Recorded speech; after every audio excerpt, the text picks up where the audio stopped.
autoresponder company founded by an information marketer is called Mailvio. Mailvio does have one-time payment and subscription options in terms of their pricing tiers.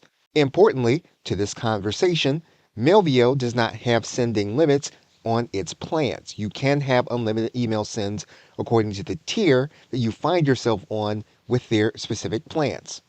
Mailvio does have all of these standard automations depending on what it is that you are going to be doing outside of sending automated emails and broadcast emails. Mailvio is affiliate marketing friendly and is designed with affiliate marketers in mind. It's assumed when you're using Mailvio that you will be doing affiliate marketing, so you will not require any specific conversation or any specific policy. You will want to make sure that you are in compliance with anti-spam policies.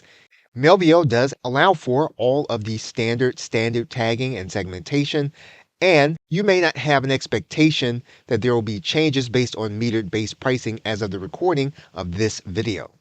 Mailvio does have multi-user access, so if you have a delegate that you want to have assist you in creating your email marketing approach, you can have a delegate. And there are integrations available. You can do that via their API, which will require some technical ability. And as of the recording of this video, Mailvio does integrate with Zapier if you're not technical and you do want to integrate with other platforms. Okay, so for that, thanks, and I will see you in another video.